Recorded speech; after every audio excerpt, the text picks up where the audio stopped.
세계에서 가장 위험한 전쟁이 벌어지고 있는 이 순간 러시아가 한국을 콕 집어 서슬퍼런 경고를 발표했습니다. 요즘 한국이 방산무기 많이 팔고 있던데 우크라이나에 무기를 지원하는 것이 보이기만 하면 돌이킬 수 없는 대가를 치를 수도 있는 거 아시죠? 러시아는 왜 이렇게 유독 한국의 움직임에 거친 발언을 한 것이었을까요? 러시아의 이번 경고는 단순한 외교적 경고가 아니었습니다. 이란 전쟁으로 국제 유가 시장을 장악하고 미국조차 물가를 잡기 위해 제재를 풀어버려 날뛰고 있는 러시아. 이에 북한 카드와 에너지 카드로 한국을 압박한다면 결국 고개를 숙일 것이라고 예상했었죠. 하지만 이상한 일이 벌어졌습니다. 한국을 협박한 바로 다음 날 러시아산 최고급유를 실은 배가 조용히 한국 항구에 들어온 것이었는데요. 도대체 한국이 무슨 답변을 내놓았기에 협박하던 러시아를 완전히 바꿔버린 것이었을까요? 한국이 쥐어잡은 세 가지 충격적인 전략, 지금 바로 낱낱이 공개하겠습니다. 이야기를 시작하기 앞서 사연 속의 제작에 힘이 되는 구독과 좋아요 부탁드립니다. 한국을 응원하신다면 대한민국 화이팅이라고 아래 댓글로 남겨주세요. 한국이 우크라이나에 무기를 직접이든 간접이든 공급한다면 양국 관계는 회복 불가능한 수준으로 무너질 것입니다. 우리에게는 비대칭적 대응 수단이 있습니다. 저는 러시아 외교안보전략연구원 선임 외교전략관 바실리 페스코프입니다. 27년간 국제안보와 에너지 외교 분야에서 일해왔죠. 저는 우크라이나 전쟁 이후 러시아의 대외 압박 전략과 자원 외교를 설계하는 작업에 핵심적으로 관여해왔습니다. 나토 확장과 미국의 제재 정책, 동북아 안보 지형을 분석하는 것이 제 일이었고, 한국과 일본, 중국을 대상으로 한 러시아 외교 전략 보고서도 수차례 직접 작성했습니다. 오랜 세월 강대국들의 움직임을 연구해온 사람으로서 저는 늘 확신을 가지고 있었습니다. 국제정치는 결국 힘을 가진 나라가 판을 짜고 그 판 위에서 작은 나라들이 눈치를 보며 움직인다는 것이었습니다. 제가 오늘 여러분께 들려드릴 이야기는 그런 제가 한국이라는 나라를 얼마나 깊이 오판하고 있었는지에 대한 기록입니다.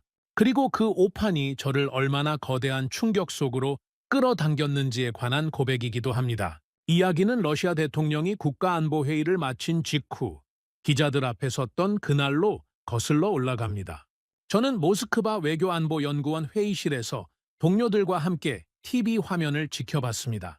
회의실 안은 언제나처럼 차가운 형광등 불빛 아래 조용했고 책상 위에는 각종 외교 보고서와 지도들이 쌓여 있었습니다. 대통령의 목소리는 평소보다 낮고 단호했습니다. 비대칭적 대응이라는 표현이 나오는 순간 회의실 안에는 짧은 침묵이 흘렀다가 이내 낮은 웅성거림으로 바뀌었습니다. 그 자리에 있던 누구도 그 단어가 무엇을 의미하는지 모르는 사람은 없었습니다. 에너지 카드, 그리고 북한 카드. 러시아가 언제든 꺼낼 수 있는 가장 강력한 두 장의 패였습니다. 저는 그 장면을 보면서 솔직히 말씀드리면 승리감보다 먼저 묘한 불길함을 느꼈습니다. 경고가 공개적으로 나왔다는 것은 그만큼 상황이 급박하다는 뜻이기도 했으니까요. 그러나 그 감정은 금세 이성의 힘에 눌려버렸습니다. 한국은 결국 물러날 수밖에 없다는 확신이 빠르게 그 자리를 채웠으니까요. 러시아 언론들은 즉시 움직였습니다.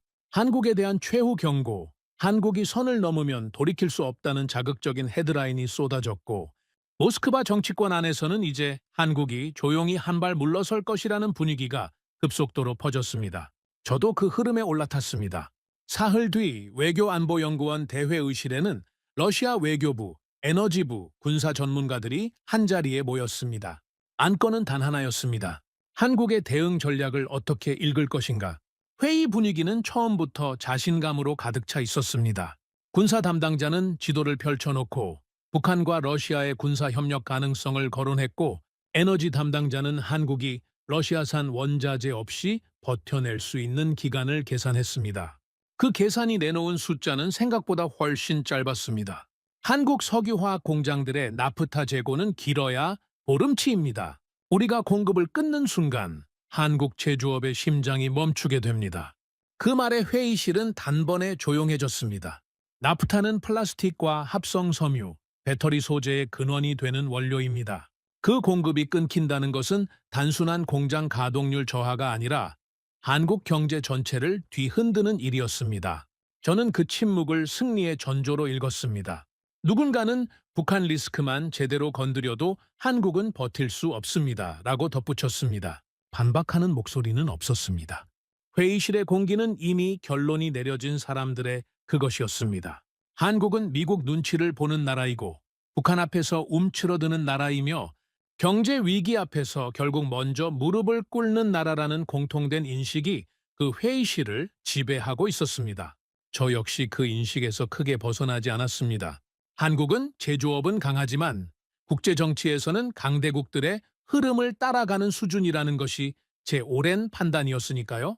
그런데 며칠 뒤 한국 외교부의 공식 발표가 나왔습니다. 저는 그 발표문을 읽으면서 처음으로 무언가 이상하다는 느낌을 받았습니다. 한국은 사과하지 않았습니다. 물러서지도 않았습니다. 그렇다고 정면 충돌을 선택하지도 않았습니다. 대신 그들이 꺼낸 표현은 이것이었습니다. 북러 군사협력 수준에 따라 필요한 조치를 검토할 수 있습니다. 저는 그 문장을 3번 다시 읽었습니다. 겁먹은 나라가 내놓는 언어가 아니었습니다. 굴복한 나라의 말도 아니었습니다. 그것은 조건을 제시하는 협상가의 언어였습니다. 이쪽이 선을 넘으면 저쪽도 선을 넘겠다는 냉정하고 절제된 경고였습니다. 저는 잠시 의자에 등을 기대고 눈을 감았습니다.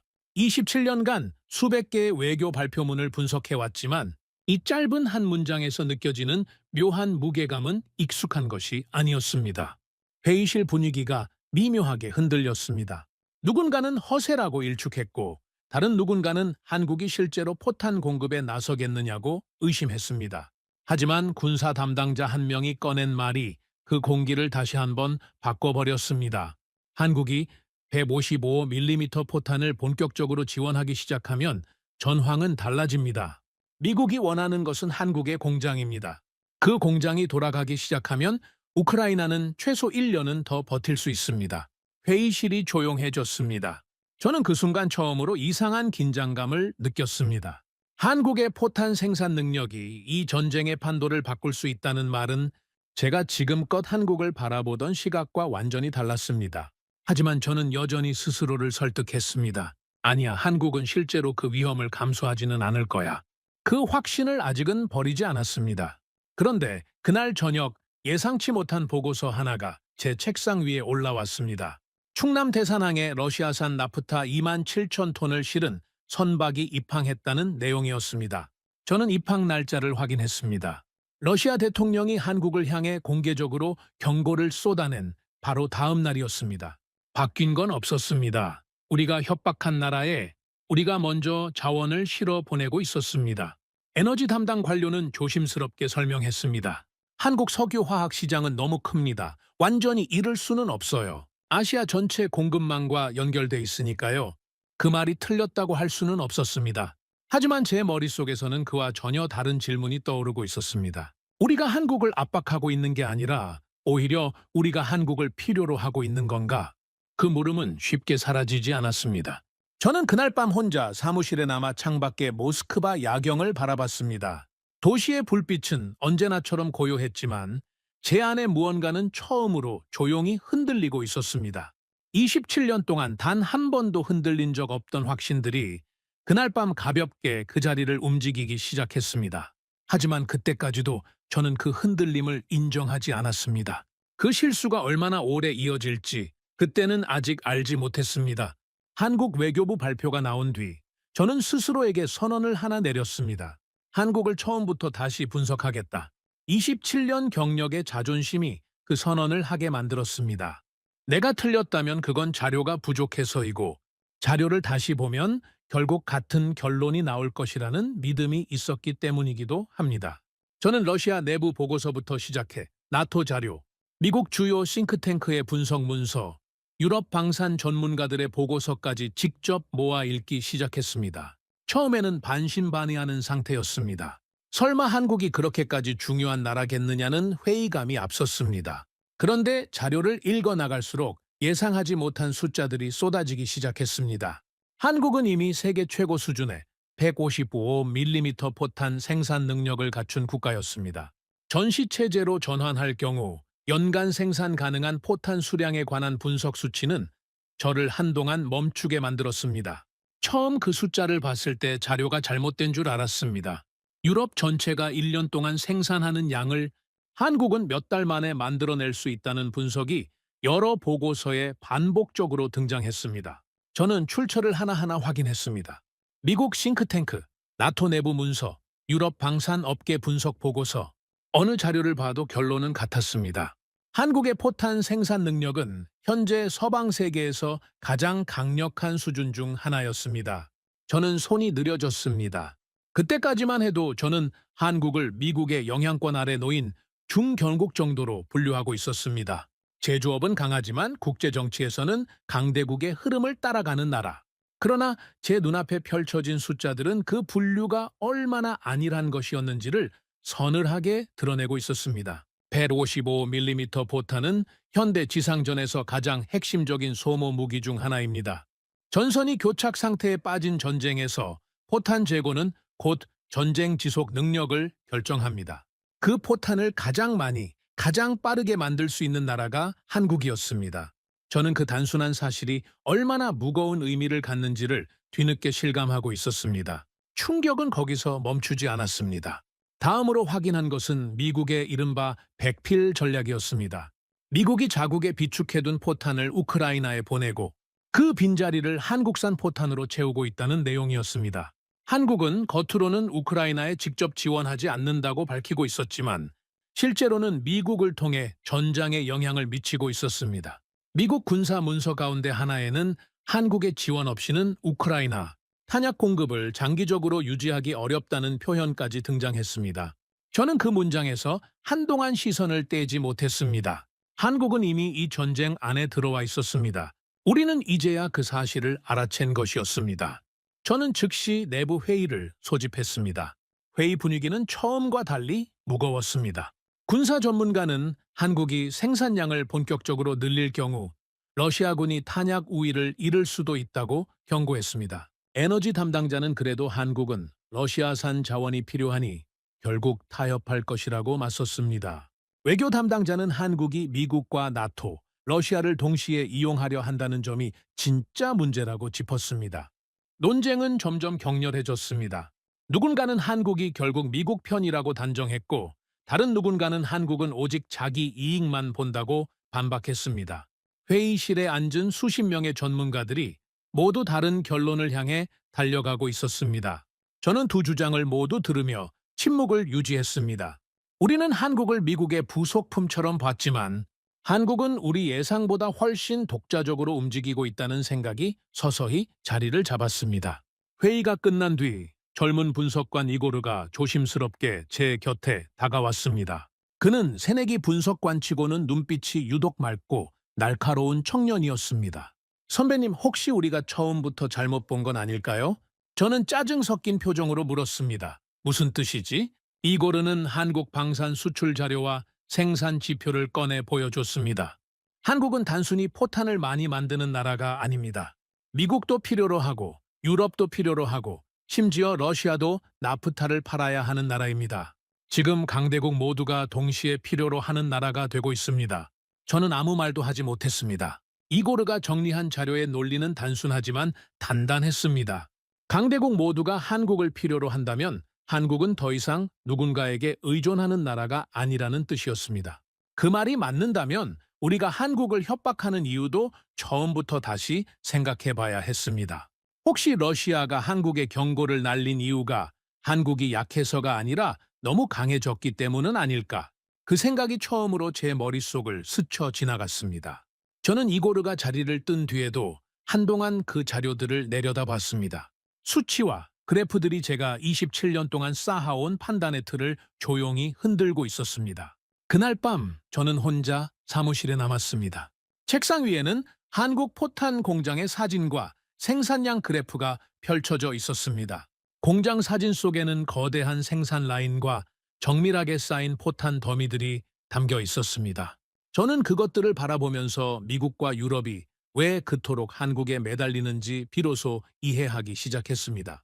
저 공장들이 본격적으로 가동되기 시작하면 전쟁은 길어집니다. 그리고 전쟁이 길어지면 러시아는 더 많은 돈과 더 많은 병력을 잃게 됩니다. 저는 그 사실을 직면하는 것이 불편했습니다. 그러나 외면할 수도 없었습니다. 한국은 제가 지금껏 생각해온 통제 가능한 중경국이 아니었습니다. 전쟁의 균형을 실제로 바꿀 수 있는 전략 국가였습니다. 그리고 그 밤, 제 마음속 깊은 곳에서 가장 불편한 질문 하나가 떠올랐습니다. 어쩌면 한국은 러시아보다 훨씬 유리한 위치에 서 있는 건 아닐까? 저는 그 생각을 애써 밀어냈습니다. 하지만 한번 자리를 잡은 의문은 다음날 아침이 돼도 사라지지 않았습니다. 그리고 그것은 제가 이후 마주하게 될 훨씬 더 깊은 충격들의 시작에 불과했습니다. 새벽 5시였습니다. 창밖은 아직 어두웠고 모스크바의 겨울 공기는 유리창 너머로도 차갑게 느껴졌습니다. 저는 책상 위에 올라온 에너지부 긴급 보고서를 펼쳤습니다. 제목은 단순했습니다. 충남 대산항 러시아산 나프타 27,000톤 입항 완료. 처음에는 단순한 수출 계약 이행 보고서라고 생각했습니다. 러시아가 아시아 여러 국가에 원자재를 수출하는 건 일상적인 일이었으니까요. 그러나 세부 자료를 읽어 내려가던 손이 멈췄습니다. 입항 날짜를 다시 확인했습니다. 러시아 대통령이 한국을 향해 공식적으로 경고를 쏟아낸 바로 다음 날이었습니다. 저는 잠시 보고서를 내려놓고 천장을 바라봤습니다. 우리는 저 나라를 압박하고 있습니다. 그런데 동시에 저 나라의 공장을 살려주고 있습니다. 이 두 가지가 어떻게 같은 시간 안에 공존할 수 있는지 저는 즉시 이해할 수가 없었습니다. 저는 그날 오전 에너지 담당 차관 세르게이를 찾아갔습니다. 세르게이는 러시아 에너지 외교의 핵심 인물로 오랫동안 저와 함께 아시아 시장 전략을 논의해온 사람이었습니다. 그는 제가 들어서는 것을 보고 이미 무슨 말을 하러 왔는지 아는 표정이었습니다. 저는 단도직입적으로 물었습니다.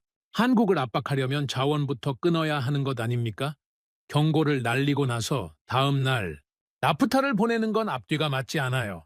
세르게이는 담배를 천천히 끄며 냉소적으로 웃었습니다. 바실리, 당신은 아직도 한국을 너무 얕보고 있어. 그는 자리에서 일어나 창가로 걸어가며 말을 이었습니다. 한국은 단순히 기름을 사는 나라가 아니야. 한국 석유화학 산업이 멈추면 아시아 전체 공급망이 흔들린다고. 플라스틱, 합성수지, 배터리 소재, 반도체 케미컬까지. 한국 공장 하나가 멈추면 그 여파가 어디까지 가는지 알아? 저는 잠자코 들었습니다. 우리가 한국을 완전히 밀어내면? 한국은 미국과 중동, 심지어 인도와 손잡고 우리 없이도 공급망을 새로 짜버려. 그렇게 되면 우리는 아시아에서 발을 뺀 게 아니라 쫓겨난 게 되는 거야.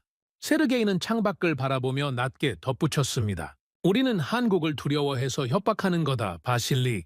진짜 약한 나라였다면 애초에 신경도 쓰지 않았겠지. 그 한 문장이 회의실 공기를 바꿔놓았습니다. 저는 그 말을 반박하지 못했습니다. 두려워서 협박한다. 27년 동안 한 번도 그런 식으로 생각해 본 적이 없었습니다. 협박은 강한 쪽이 약한 쪽에게 가하는 것이라고 배워왔으니까요. 그런데 세르게이의 말은 그 공식이 이번엔 뒤집혀 있을 수 있다는 뜻이었습니다. 저는 그날 오후 한국의 나프타 재고 상황을 직접 조사했습니다. 호르무즈 해협이 불안정해진 이후 한국의 중동산 원유 수입이 급격히 줄어들었고 나프타 재고는 11일에서 15일치 수준까지 떨어져 있었습니다. 전국 석유화학 공장들이 감산에 들어가기 시작했고 비닐과 플라스틱, 배터리 소재 공장까지 줄줄이 영향을 받고 있었습니다. 심지어 일부 지역에서는 종량제 봉투 사재기까지 벌어지고 있다는 현지 보고도 올라와 있었습니다. 저는 그 수치를 보며 순간적으로 안도했습니다. 결국 한국도 버티지 못하겠군. 나프타 재고가 바닥을 드러내기 시작하면 한국 정부는 국내 여론의 압박을 버텨낼 수 없을 터였습니다. 공장이 멈추고 물가가 오르고 시민들이 동요하기 시작하면 어떤 정부도 원칙을 고집할 수 없다는 것은 제가 수십 년 동안 지켜봐온 패턴이었습니다. 그런데 후속 보고서가 올라오는 순간 그 안도감은 산산조각이 났습니다. 한국 정부가 미국 재무부와 직접 접촉해 루블화 또는 제3국 통화를 이용한 결제 방식이 미국 제재망에 저촉되는지를 확인했다는 내용이었습니다.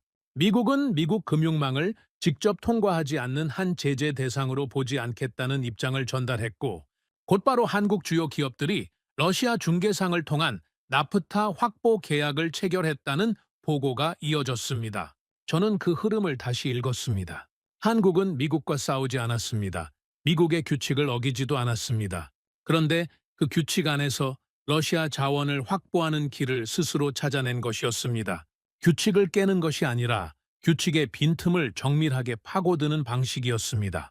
저는 그 방식이 단순한 위기 대응이 아니라는 것을 느꼈습니다. 미리 준비된 전략처럼 보였습니다.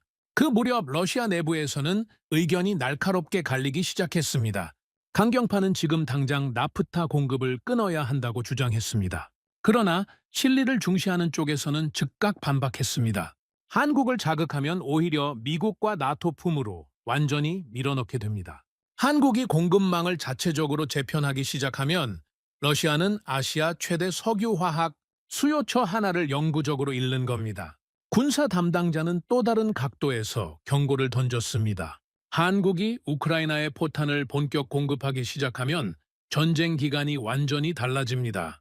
지금 압박을 더 강하게 가하다가 한국을 완전히 적으로 돌리는 것은 우리에게도 감당하기 어려운 결과를 낳을 수 있습니다. 회의는 점점 격렬해졌습니다. 한쪽에서는 한국이 아직 약하다고 외쳤고 다른 쪽에서는 한국이 스스로 선택할 수 있는 나라가 됐다는 사실 자체가 가장 위험하다고 반박했습니다. 저는 아무 말도 하지 못했습니다. 두 의견 사이에서 어느 쪽 손도 들어줄 수가 없었습니다. 왜냐하면 둘 다 맞는 말이었기 때문입니다. 그날 밤 저는 홀로 한국 관련 보고서를 다시 펼쳤습니다. 페이지를 넘기던 손이 한 문장에서 멈췄습니다. 한국은 미국 제재를 어기지 않으면서도 러시아산 자원을 확보할 수 있는 몇 안 되는 국가. 저는 그 문장을 천천히 다시 읽었습니다. 그 순간 그동안 따로따로 보이던 장면들이 하나의 그림으로 연결되는 느낌이 들었습니다. 러시아는 한국을 압박하고 있었습니다. 하지만 동시에 한국과의 거래를 포기할 수도 없었습니다. 한국은 미국과 러시아 사이에서 어느 쪽도 완전히 잃지 않으면서 두 방향 모두에서 자기 이익을 챙기고 있었습니다. 우리는 한국을 궁지로 몰았다고 생각했습니다. 그런데 궁지에 몰린 건 한국이 아니라 어쩌면 러시아였던 건 아닐까요? 그 생각이 처음으로 선명하게 머릿속을 채웠습니다. 저는 보고서를 덮고 창밖을 바라봤습니다. 모스크바의 밤은 깊었지만 제 안에서는 무언가가 빠르게 무너지고 있었습니다. 그리고 그 무너짐이 다음 사건 앞에서 훨씬 더 깊어지리라는 것을 저는 아직 알지 못했습니다. 호르무즈 해협이 막혔다는 소식이 전해진 날, 러시아 정부 건물 안의 공기는 며칠 만에 완전히 달라졌습니다. 미국과 이스라엘이 이란을 공습했고 이란은 즉각 호르무즈 해협 봉쇄로 맞섰습니다. 세계 원유 공급량의 상당 부분이 통과하는 그 좁은 해협이 막히자 국제 유가는 수일 만에 폭등하기 시작했습니다. 중동산 원유에 의존하던 나라들은 패닉 상태에 빠졌고 세계 경제는 출렁거리기 시작했습니다. 그런데 러시아 회의실의 분위기는 정반대였습니다. 에너지부 관료들의 얼굴에는 오랜만에 웃음이 돌아왔습니다. 제재와 저유가로 허덕이던 러시아 에너지 수익이 단숨에 폭증했고 우라류 가격이 급등하면서 하루 수천억 원 규모의 추가 수익이 발생하고 있었습니다. 저는 오랜만에 러시아 정부 회의실에서 웃는 얼굴들을 봤습니다. 누군가는 결국 국제정치는 힘이다. 기름을 가진 나라가 웃는다고 말했습니다. 그 말에 고개를 끄덕이는 사람들이 많았습니다. 저도 그 분위기에 자연스럽게 스며들었습니다. 러시아가 다시 주도권을 잡았다는 느낌이 들었습니다. 그리고 그 주도권의 끝에서 가장 먼저 무너질 나라로 한국이 떠올랐습니다. 에너지부와 외교부 공동회의가 열렸습니다. 보고서에는 한국의 나프타 수입 구조가 정밀하게 분석돼 있었습니다. 한국이 수입하는 나프타의 상당 비중이 중동에서 오고 그 핵심 통로가 바로 호르무즈 해협이었습니다. 해협이 막힌 상황에서 한국 석유화학 공장들이 2주도 차에 버티기 어렵다는 전망도 나왔습니다. 저는 그 수치를 보며 처음으로 확신이 돌아오는 것을 느꼈습니다. 이제 한국은 선택해야 합니다.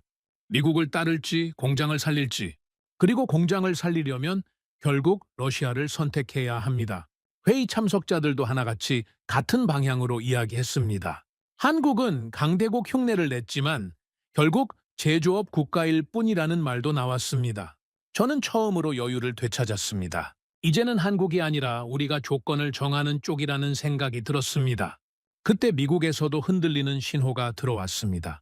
유가 폭등과 물가 상승 여파로 미국이 러시아에 대한 제재 일부를 완화하는 방안을 내부적으로 검토하고 있다는 보고가 올라왔습니다. 저는 그 내용을 보고 실소를 터뜨렸습니다. 원칙을 가장 크게 외쳤던 나라가 자기 선거 앞에서 먼저 흔들리고 있었습니다. 러시아 내부에서는 미국조차 버티지 못하는데 한국이 어떻게 버티겠느냐는 분위기가 빠르게 확산됐습니다. 에너지 담당 차관 세르게이는 결국 한국은 우리를 다시 찾게 될 것이라고 장담했습니다. 저는 그 말을 듣고 고개를 끄덕였습니다. 한국은 결국 공장을 멈출 수 없습니다. 그리고 공장을 살리려면 우리를 선택해야 합니다. 그 논리는 깔끔하고 명확했습니다.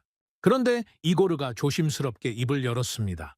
하지만 한국은 예상보다 훨씬 유연하게 움직이고 있습니다. 지금까지 한 번도 우리가 예상한 대로 움직인 적이 없었습니다. 저는 냉소적으로 웃었습니다. 유연함에도 한계가 있어. 플라스틱 공장이 멈추고 반도체 소재 공급이 흔들리고 국민들이 종량제 봉투까지 사재기하기 시작하면 결국 정부는 버틸 수 없어. 이고르는 끝까지 표정을 거두지 않았습니다. 그래도 한국은 늘 예상 밖의 선택을 해왔습니다. 저는 단호하게 잘라 말했습니다. 아니다. 이번만큼은 다르다. 강대국의 압박 앞에서는 누구든 무릎을 꿇는다. 이고르는 더 이상 말을 잇지 않았습니다. 저는 그의 침묵을 동의로 받아들였습니다. 그날 밤 저는 오랜만에 가벼운 마음으로 대통령 보고용 문서를 작성했습니다. 대한민국은 일정 시점 이후 러시아와의 관계 회복을 우선시할 가능성이 높음. 그 문장을 쓸 때 저는 확신하고 있었습니다. 한국은 결국 에너지 앞에서 무릎을 꿇을 것이라고, 북한이라는 위협 앞에서 러시아와의 관계를 완전히 끊지 못할 것이라고, 두 개의 압박이 동시에 작동하는 상황에서 한국은 선택의 여지가 없다고. 문서를 닫으려는 순간 책상 위에 놓인 한국 외교부 발표문이 다시 눈에 들어왔습니다. 북러 군사협력 수준에 따라 필요한 조치를 검토할 수 있습니다. 저는 잠시 그 문장을 바라봤습니다. 머릿속 어딘가에서 이고르의 목소리가 다시 울렸습니다. 한국은 늘 예상 밖의 선택을 해왔습니다. 저는 고개를 저었습니다. 그리고 문서를 덮었습니다. 하지만 독자 여러분은 이미 아실 겁니다. 제가 그 순간 가장 중요한 것을 놓치고 있었다는 사실을요. 저는 한국의 고통스러운 상황만 보고 있었습니다. 그러나 제가 보지 못한 것은 한국이 그 고통을 이미 다른 방향으로 바꾸고 있었다는 사실이었습니다. 그리고 그것을 깨닫기까지는 그리 오랜 시간이 걸리지 않았습니다. 다음에 올라온 보고서가 저의 착각을 완전히 무너뜨렸으니까요. 보고서가 올라온 것은 새벽이었습니다. 저는 그날도 사무실에 늦게까지 남아 있었고 책상 위에는 분석 문서들이 켜켜이 쌓여 있었습니다. 호르무즈 해협 봉쇄 이후 한국이 결국 무너질 것이라는 확신 속에서 저는 그저 그 시점이 언제가 될지를 계산하고 있었습니다. 그런데 새로 올라온 문서의 첫 줄을 읽는 순간 손이 멈췄습니다. 한국 정부가 미국 재무부와 직접 접촉해 달러, 결제 대신 루블화 또는 제3국 통화를 활용한 거래 방식이 미국 제재망에 저촉되는지 여부를 확인했다는 내용이었습니다. 저는 그 문장을 3번 다시 읽었습니다. 미국 재무부와 직접 접촉해서 제재의 경계선이 어디까지인지를 먼저 확인했다는 뜻이었습니다. 그리고 미국은 미국 금융망을 직접 통과하지 않는 한 제재 대상으로 보지 않겠다는 사실상의 예외 답변을 전달했고, 그 답변이 나오자마자 한국 주요 기업들이 러시아 중개상을 통한 나프타 확보 계약을 연달아 체결했습니다. 한국은 미국과 싸우지 않았습니다. 미국의 규칙을 정면으로 어기지도 않았습니다. 대신 그 규칙이 허용하는 범위의 가장 끝자락을 정밀하게 파고들어 러시아 자원을 끌어오는 통로를 스스로 만들어낸 것이었습니다. 저는 그 방식이 즉흥적인 위기 대응이 아니라는 것을 직감했습니다. 미리 설계된 전략이었습니다. 한국은 위기가 오기 전부터 이미 이 상황을 가정하고 움직이고 있었던 것입니다. 제가 한국이 공황 상태에 빠져 있을 것이라고 가정하던 그 시간 동안 한국은 조용히 다음 수를 두고 있었습니다. 저는 즉시 긴급 회의를 소집했습니다. 회의실 분위기는 한마디로 말하면 혼란이었습니다. 에너지 담당 차관 세르게이는 처음으로 공식적인 자리에서 입을 열었습니다. 한국은 러시아를 필요로 합니다.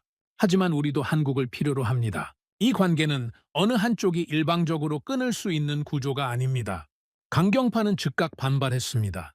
그렇다면 나프타를 지금 당장 끊어야 합니다.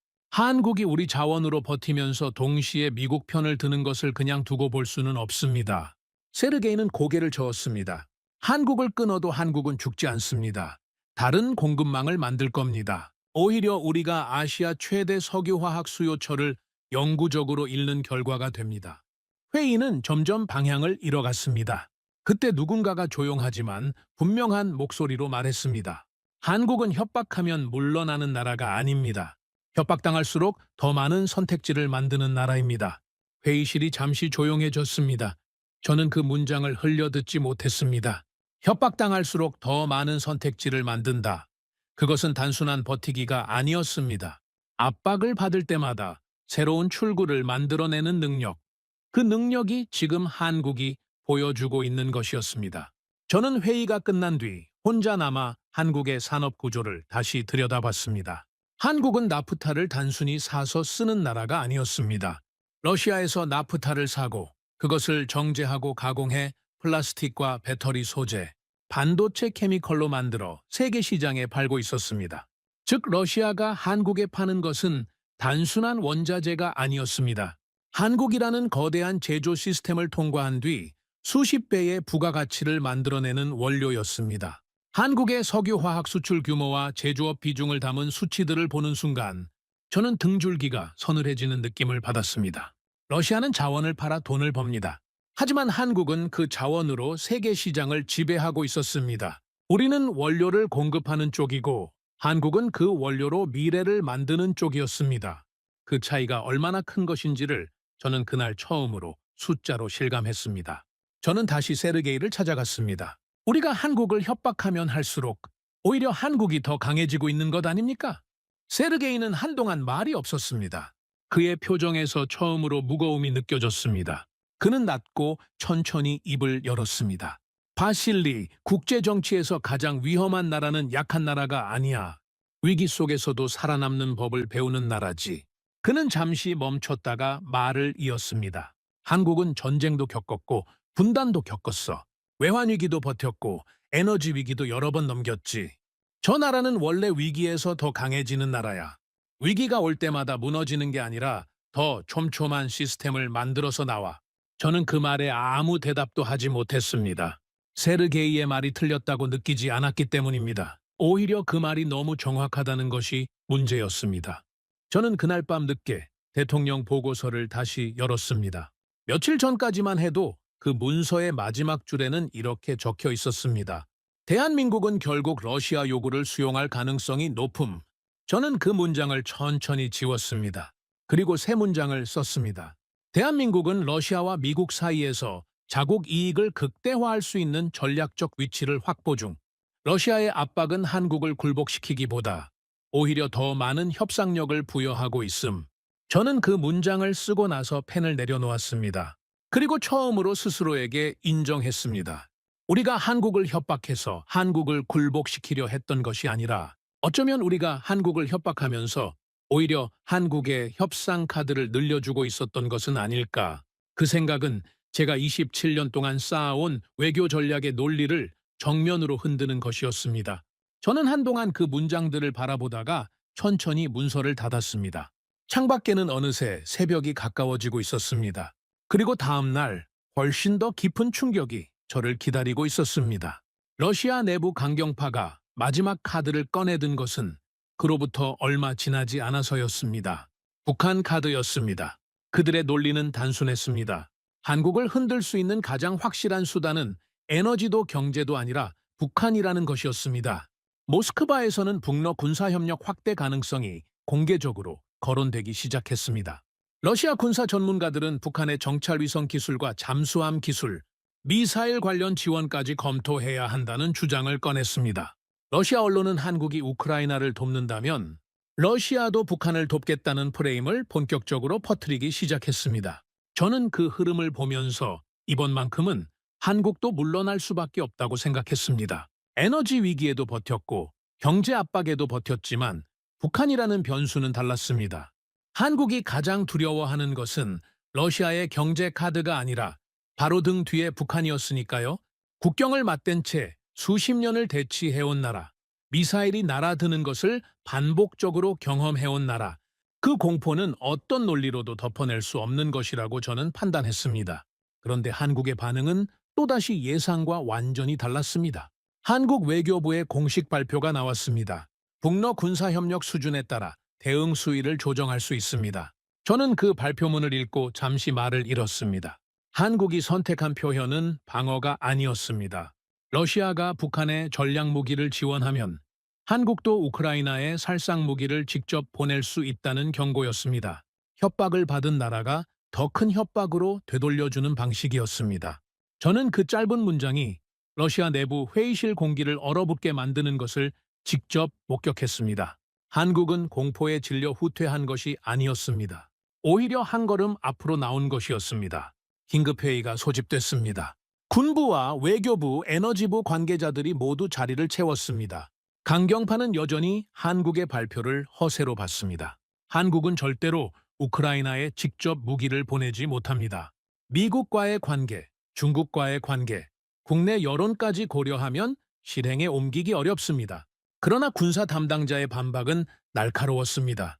한국이 155mm 포탄 공급을 공식화하는 순간 전쟁은 완전히 다른 국면으로 접어듭니다.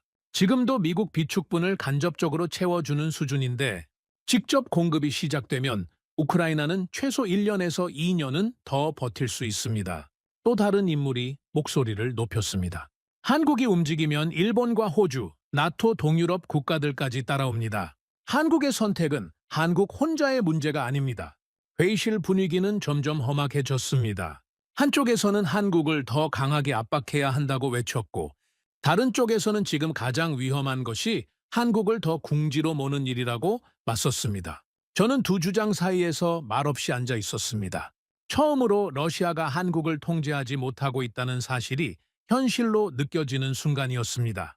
회의가 끝난 뒤 이고르가 제 옆에 조용히 다가섰습니다. 선배님, 이제는 우리가 한국을 두려워해야 하는 것 아닐까요? 저는 불쾌한 표정으로 그를 쳐다봤습니다. 한국이 러시아를 두렵게 한다고? 이고르는 주저하지 않았습니다. 그는 한국군의 전력 자료와 방산 수출 실적, 미사일 생산량, 미국 및 나토와의 협력 수준을 담은 문서를 펼쳐 보였습니다. 한국은 북한 때문에 약해진 나라가 아닙니다. 오히려 북한이 있었기 때문에 세계 최고 수준의 군수 생산 체계를 갖추게 된 나라입니다. 이고르는 잠시 멈췄다가 말을 이었습니다. 북한이 위협할 때마다 한국은 군사력을 강화했고 방위 산업을 키웠고 자체 생산 능력을 높였습니다. 우리는 북한이 한국의 약점이라고 생각했지만 실제로는 북한이 한국을 강하게 만든 이유였습니다. 저는 말을 잃었습니다. 이고르의 말은 제가 가장 오래, 가장 단단하게 믿어온 전제를 뒤집는 것이었습니다. 북한은 한국의 약점이다. 그 전제 위에서 저는 수십 년 동안 한반도 전략을 분석해왔습니다. 그런데 그 전제가 처음부터 틀려 있었다면 그 위에 쌓아온 모든 분석도 흔들리는 것이었습니다. 저는 혼자 사무실로 돌아와 대통령 보고서의 마지막 장을 펼쳤습니다. 한국의 포탄 생산량과 방산 수출 규모, 미국 나토와의 협력 수준, 북러 군사 협력이 현실화됐을 때의 리스크가 정리된 페이지였습니다. 저는 그 숫자들을 천천히 훑었습니다. 수치 하나하나가 제가 알고 있던 한국의 모습과는 달랐습니다. 저는 낮은 목소리로 중얼거렸습니다. 우리는 한국을 흔들 수 있다고 생각했다. 하지만 한국은 흔들릴수록 더 강해지고 있었다. 그 순간 제 안에서 진짜 공포가 모습을 드러냈습니다. 한국이 마음먹고 움직이기 시작하면 러시아가 감당해야 할 대가는 우리가 계산해온 것보다 훨씬 클 수 있었습니다. 그리고 더 무서운 사실은 한국은 아직 마음먹지 않았다는 것이었습니다. 마음먹지도 않은 나라가 이 정도라면 마음을 먹었을 때 한국은 어떤 모습일까요? 저는 그 질문 앞에서 오랫동안 움직이지 못했습니다. 창밖의 모스크바는 여전히 차갑고 조용했습니다. 하지만 제 안에서는 무언가가 빠르게 무너지고 있었습니다. 그리고 그 무너짐의 끝에서 제가 마주해야 할 가장 불편한 진실이 아직 남아 있었습니다. 러시아 내부에서 처음으로 공개적인 패배 선언이 나온 것은 그로부터 얼마 지나지 않아서였습니다. 대통령 보고를 위한 최종 정리 회의가 열렸고 저는 그 자리에 앉아 몇 달 전과는 완전히 달라진 회의실 분위기를 느꼈습니다. 그 자리에 모인 사람들은 모두 러시아 최고 수준의 외교 전략가와 군사 분석가들이었습니다. 불과 몇 달 전만 해도 그들은 한국이 결국 물러날 것이라고 한 목소리로 말했습니다. 그런데 이제 그 회의실에서 처음으로 다른 말이 나왔습니다. 한국을 너무 얕봤습니다. 그 말이 누구 입에서 나왔는지는 기억나지 않습니다. 하지만 그 말이 나온 뒤 아무도 반박하지 않았다는 것은 분명히 기억합니다. 저는 침묵했습니다. 이미 마음속으로는 그 사실을 인정하고 있었으니까요. 회의가 진행되면서 한국이 지난 몇 달 동안 어떻게 움직였는지를 정리한 보고가 이어졌습니다. 한국은 우크라이나 지원을 완전히 거부하지도 않았고 러시아의 요구를 그대로 받아들이지도 않았습니다. 미국과는 군사 협력을 유지했고 러시아와는 나프타 거래를 이어갔으며 북한 변수까지 협상 카드로 활용했습니다. 어느 한쪽을 완전히 선택하지 않으면서 동시에 어느 한쪽도 완전히 잃지 않는 방식이었습니다. 그 방식이 얼마나 정교했는지는 그것을 당하는 입장에서 가장 생생하게 느낄 수 있었습니다. 저는 그 보고를 들으며 한국의 전략이 어떤 구조로 작동하고 있었는지를 이제야 온전히 이해하기 시작했습니다. 러시아가 한국을 위협할 때마다 한국은 그 위협을 미국과 나토를 설득하는 명분으로 활용했습니다. 러시아가 북한과의 군사협력을 흘릴 때마다 한국은 우크라이나 지원 가능성을 카드로 꺼냈습니다. 반대로 미국이 한국에 직접 무기 지원을 압박할 때는 러시아와의 관계를 이유로 신중한 입장을 유지했습니다. 양쪽 모두를 자극하지 않으면서 양쪽 모두를 동시에 긴장시키는 위치. 한국은 그 자리를 몇 달 내내 정확하게 지키고 있었습니다. 저는 그 구조를 보면서 충격을 받았습니다. 한국은 협박을 당하고 있는 것이 아니었습니다. 협박을 받고 있다는 사실 자체를 협상력으로 바꾸고 있었습니다. 러시아의 경고가 셀수록 한국은 미국 앞에서 더 많은 것을 요구할 수 있었습니다. 미국의 압박이 강해질수록 한국은 러시아 앞에서 더 조심스럽게 움직이는 모습을 보여주며 숨을 고를 수 있었습니다. 어느 쪽도 한국을 완전히 밀어붙이지 못하는 이유가 거기 있었습니다. 그날 밤 저는 세르게이와 마주 앉았습니다. 회의가 끝난 뒤 그가 먼저 저를 찾아왔습니다. 우리는 말없이 술잔을 채웠고 한동안 아무 말도 하지 않았습니다. 제가 먼저 입을 열었습니다. 우리가 정말 한국을 압박하고 있는 겁니까? 세르게이는 잠시 잔을 내려다봤습니다. 그리고 씁쓸하게 웃었습니다. 바실리, 우리는 한국을 압박하고 있는 척했을 뿐이야. 저는 그 말을 받아들이기까지 잠시 시간이 필요했습니다. 세르게이는 천천히 말을 이었습니다. 진짜로 절박했던 건 우리였어. 한국은 미국을 완전히 잃을 수도 없고 러시아도 완전히 적으로 돌릴 수 없다. 그건 우리도 마찬가지야. 한국을 잃으면 우리는 아시아 최대 시장을 잃고 에너지 수출 통로를 잃고 협상의 완충지대까지 잃는 거야. 저는 술잔을 내려놓았습니다. 그럼 우리는 처음부터 한국을 굴복시킬 수 없었던 건가요? 세르게이는 대답 대신 창밖을 바라봤습니다. 그 침묵이 대답이었습니다. 저는 그날 밤 혼자 사무실로 돌아와 국제뉴스 화면들을 바라봤습니다. 화면에는 한국 방산 기업들이 유럽과 중동, 동남아시아 국가들과 대규모 계약을 체결했다는 뉴스가 이어지고 있었습니다. 포탄과 전차, 미사일, 방공 시스템까지 한국은 전쟁이 만들어낸 방산 특수의 한가운데에 서 있었습니다. 동시에 한국 기업들은 러시아산 나프타 외에도 미국과 중동, 동남아시아에서 대체 공급망을 추가로 확보하고 있었습니다. 어느 한쪽에만 의존하지 않는 구조를 스스로 만들어가고 있었습니다. 저는 그 뉴스들을 보면서 완전히 무너지는 것을 느꼈습니다. 한국은 더 이상 누군가에게 기대어 살아남는 나라가 아니었습니다. 모두가 한국을 필요로 하는 나라가 되어 있었습니다. 저는 대통령 보고서의 마지막 줄을 열었습니다. 며칠 전까지 그 자리에는 이렇게 적혀 있었습니다. 한국은 장기적으로 러시아 요구를 수용할 가능성이 높음. 저는 그 문장을 지웠습니다. 그리고 새로 썼습니다. 대한민국은 러시아와 미국, 중동을 모두 활용하며 자국의 전략적 이익을 극대화하고 있음. 러시아의 압박은 한국을 굴복시키지 못했으며 오히려 한국의 협상력을 더욱 강화시키는 결과를 낳음. 저는 펜을 내려놓고 창밖을 바라봤습니다. 그리고 아주 천천히 중얼거렸습니다. 우리는 한국이 강대국 틈바구니에 끼어 있다고 생각했다. 하지만 진짜는 달랐다. 이제는 강대국들이 한국 사이에 끼어 있는 시대가 오고 있었다. 저는 그 이후로도 한동안 한국을 놓지 못했습니다.